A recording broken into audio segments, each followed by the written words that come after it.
हरिओम सभी को। इति श्री योग वसिष्ठे वैराग्य प्रकरणे राम समाज वर्णनो नाम षष्ठ सर्ग। श्री राम जी बोले, हे भगवान, जो वृत्तांत है सो तुम्हारे सम्मुख क्रम से कहता हूँ। मैं राजा दशरथ के घर में उत्पन्न होकर क्रम से बड़ा हुआ और चारों वेद पढ़कर ब्रह्मचर्यादिक व्रत धारण किए। तदंतर घर में आया तो मेरे हृदय में विचार हुआ कि तीर्थाटन करूं और देव द्वारों में जाकर देवों के दर्शन करूं। निदान मैं पिता की आज्ञा लेकर तीर्थों में गया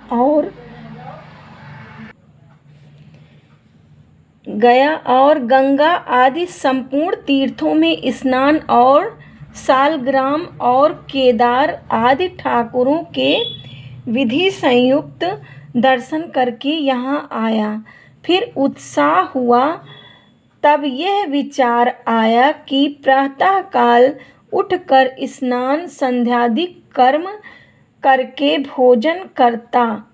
जब इस प्रकार से कुछ दिन व्यतीत हुए तब मेरे हृदय में एक विचार उत्पन्न हुआ जो मेरे हृदय को खींच ले गया। जैसे नदी के तट पर तृण बेल होती है, उसी को नदी का प्रवाह खींच ले जाता है।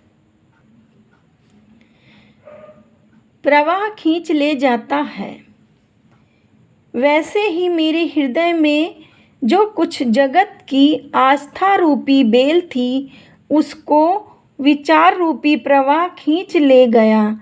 तब मैंने जाना कि राज्य करने से क्या है, भोग से क्या है और जगत क्या है, सब भ्रम मात्र है। इसकी वासना मूर्ख रखते हैं। यह स्थावर जगत सब मिथ्या है। हे मुनीश्वर, जितने कुछ पदार्थ हैं वो सब मन से उत्पन्न होते हैं, सो मन ही भ्रम मात्र है।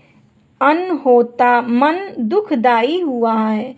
मन जो पदार्थों को सत्य जानकर दौड़ता है और सुखदायक जानता है, सो मृग तृष्णा के जलवत हैं। जैसे मृग तृष्णा के जल को देखकर मृग दौड़ते हैं और दौड़ते दौड़ते थक कर गिर पड़ते हैं तो भी उनको जल प्राप्त नहीं होता, वैसे ही मूर्ख जीव पदार्थों को सुखदायी जानकर भोगने का यत्न करते हैं और शांति नहीं पाते। हे मुनीश्वर, इंद्रियों के भोग सर्पवत हैं, जिनका मारा हुआ जन्म मरण और जन्म से जन्मांतर पाता है। भोग और जगत सब भ्रम मात्र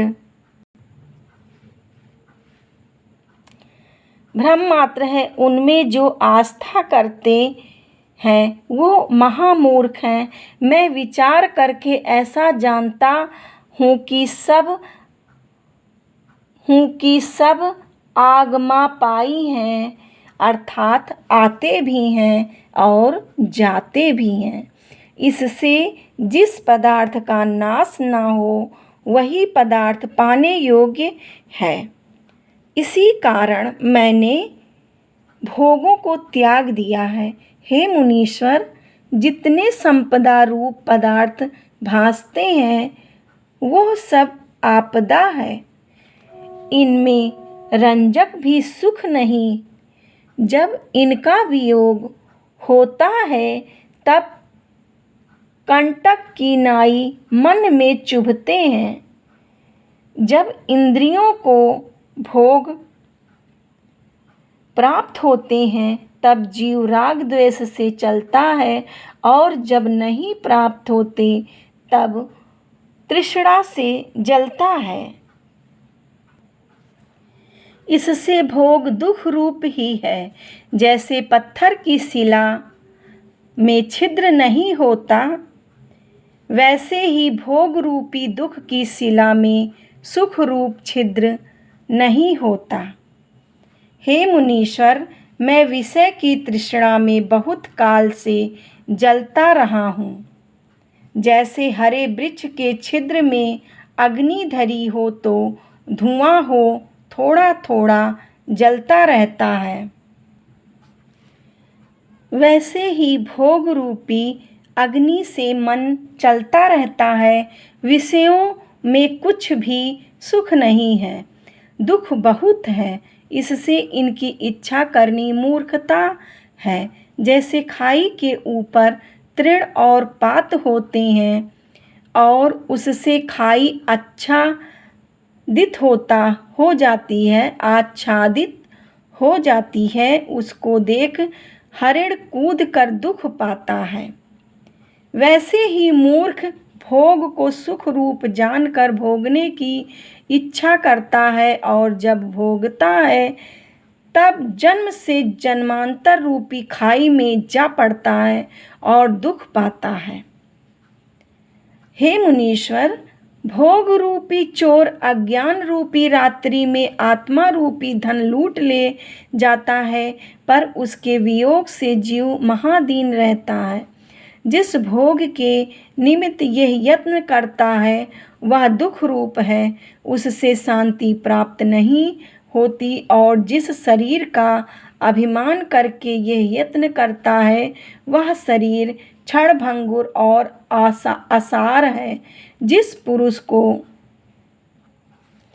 क्षणभंगुर और असार है, जिस पुरुष को सदा भोग की इच्छा रहती है, वह मूर्ख और जड़ है। उसका बोलना और चलना भी ऐसा है जैसे सूखे बांस के छिद्र में पवन जाता है और उसके वेग से शब्द होता है। जैसे थका हुआ मनुष्य मारवाड़ के मार्ग की इच्छा नहीं करता, वैसे ही दुख जानकर मैं भोग की इच्छा नहीं करता। लक्ष्मी भी परम अनर्थकारी है। जब तक इसकी प्राप्ति नहीं होती तब तक उसके पाने का यत्न होता है और यह अनर्थ करके प्राप्त होती हैं। जब लक्ष्मी प्राप्ति हुई तब सब सद्गुण अर्थात शीलता, संतोष, धर्म, उदारता, कोमलता, वैराग्य, विचार, दयादि का नाश कर देती है। जब ऐसे गुणों का नाश हुआ तब सुख कहाँ से हो, तब तो परम आपदा ही प्राप्त होती है। इसको परम दुख का कारण जानकर मैंने त्याग दिया है। हे मुनीश्वर, इस जीव में गुण तब तक है जब तक लक्ष्मी नहीं प्राप्त हुई। जब लक्ष्मी की प्राप्ति हुई तब सब गुण नष्ट हो जाते हैं। जैसे बसंत ऋतु की मंजरी तब तक हरी रहती है जब तक ज्येष्ठ आषाढ़ नहीं आता, और जब ज्येष्ठ आषाढ़ आया तब मंजरी जल जाती है। वैसे ही जब लक्ष्मी की प्राप्ति हुई तब शुभ गुण जल जाते हैं। वैसे ही जब लक्ष्मी की प्राप्ति हुई तब शुभ गुण जल जाते हैं। मधुर वचन तभी तक बोलता है जब तक लक्ष्मी की प्राप्ति नहीं है, और जब लक्ष्मी की प्राप्ति हुई तब कोमलता का अभाव होकर कठोर हो जाता है। जैसे जल पतला तब तक रहता है जब तक शीतलता का संयोग नहीं हुआ, और जब शीतलता का संयोग होता है तब बर्फ होकर कठोर दुखदायक हो जाता है। वैसे यह जीव लक्ष्मी से जड़ हो जाता है। हे मुनीश्वर, जो कुछ संपदा है वह आपदा का मूल है, क्योंकि जब लक्ष्मी की प्राप्ति होती है तब बड़े बड़े सुख भोगता है, और जब उसका अभाव होता है तब तृष्णा से जलता है और जन्म से जन्मांतर पाता है। लक्ष्मी की इच्छा करना ही मूर्खता है। यह तो क्षण भंगुर है, इससे भोग उपजते और नष्ट होते हैं। जैसे जल से तरंग उपजते और मिट जाते हैं और जैसे बिजली स्थिर नहीं होती, वैसे ही भोग भी स्थिर नहीं रहते। पुरुष में शुभ गुण तब तक हैं जब तक तृष्णा का स्पर्श नहीं, और जब तृष्णा हुई तब गुणों का अभाव हो जाता है। जैसे दूध में मधुरता तब तक है जब तक उसे सर्प ने स्पर्श नहीं किया, और जब सर्प ने स्पर्श किया तब वही दूध विष रूप हो जाता है।